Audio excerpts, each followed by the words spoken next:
안녕하세요. 무당혜정입니다. 오늘은 이제 귀신에 대해서 좀 설명을 해드리려고 합니다. 제가 설명하는 방식은 다른 무당분들이 설명하는 방식이랑 좀 달라요. 조금 이게 이제 제가 이해하기 쉬운 방법으로 제가 하다 보니까 이제 제 방식대로 제가 이제 해석을 하게 되는 거고요. 이 방식이 맞다 틀리다는 이제 들으시는 분들이 판단을 할 몫이라고 생각을 하고 있고요. 그리고 이것을 이제 이런 식으로도 이제 해석이 가능하다. 이제 그런 말씀을 드리고 싶은 목적이 있습니다. 일단 귀신이 존재하는가? 이 부분이 참 많은 하두인데, 결과론적으로는 귀신은 존재를 하죠. 어떻게? 내 마음에서, 내 생각에서, 내 상상에 의해서, 내 심상에 의해서 귀신은 만들어져요. 저 공간에 귀신이 있는 게 아니라 저 공간을 보는 순간 내 서기가 작동을 하면서 캐릭터화, 이미지화, 심상화가 되면서 저 공간에 귀신이 만들어져요. 그리고 이것을 강력하게 내가 느끼면 느낄수록 옆에 있는 사람도 비슷하게 느낄 수 있는 가능성이 크고 비슷하게 느끼는 현상이 일어나요. 이 현상은 우리는 근본적으로 강아지도 그렇고 동물들도 그렇고 마음을 읽는 능력이 있어요. 그렇다 보니까 우리가 너 기분이 안 좋아 보인다? 어디 아프니? 야, 그 말을 들으니까 내가 마음이 너무너무 즐겁다. 나까지 즐거워진다. 또는 여기 분위기 왜 이래? 여기 분위기가 왜 이렇게 칙칙하지? 이 방은 왜 이렇게 칙칙해 보이지? 이 방은 굉장히 밝아 보인다. 느낌을 받잖아요, 우리가. 밝아 보인다는 느낌. 칙칙해 보인다는 느낌. 귀신도 마찬가지로 이것을 좀 더 구체화시켜서 저기 저 공간에, 폐허에, 아니면 저기에 우리가 구술을 할 때 터줏대감, 터신, 이런 것들을 어떻게 알 수가 있어요? 무당들마다 같은 터에 데리고 가면 느끼는 현상이 비슷한 무당들도 있을 거고 전혀 다른 말을 하는 무당들도 있을 거란 말이에요. 그러다 보니까 무당들마다 다 얘기가 다르다고 말씀을 드리는 거예요. 마음을 읽거나 내가 느끼는 방식은 사람들마다 다 다르다 보니까 이게 다 달라요. 느끼는 방식이. 그래서 어떤 사람은 할아버지로 느낄 것이고, 어떤 사람은 할머니로 느낄 것이고, 어떤 사람은 죽은 조상으로 느낄 것이고, 어떤 사람은 전혀 상관이 없는 객사한 일반 사람, 나랑은 상관이 없는 그런 귀신으로 느끼기도 할 거란 말이에요. 이것은 우리가 투영을 하는 거예요. 죄송합니다. 투영을 하는 거예요. 저 공간에다가. 어떤 공간이 이렇게 있잖아요. 그 공간에다가 내가 내 생각과 내 이미지와 이런 것들을 저쪽 공간에다가 투영을 하는 거예요.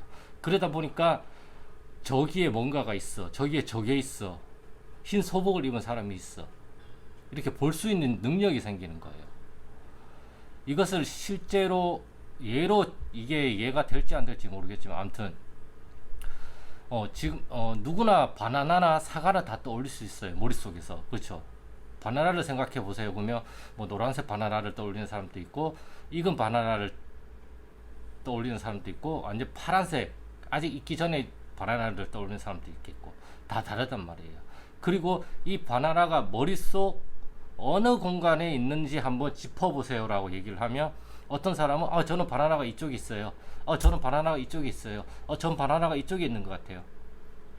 머릿속 공간인데 이 머릿속 공간을 외부에 이쪽 공간, 이쪽 공간, 이쪽 공간, 이쪽 공간, 뒤통수, 이쪽 공간 투영을 할 수 있단 말이에요. 없는데 머릿속 공간을 우리가 확인할 수가 없잖아요. 없다 보니까 이쪽 공간, 머리 이쪽, 여기에 있는 것 같아.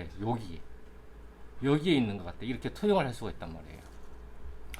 귀신을 보는 것도 마찬가지예요. 저기 공간에 분명히 뭐가 있는 거를 내 머릿속에 있는 거를 저쪽에다 투영을 하는 거예요.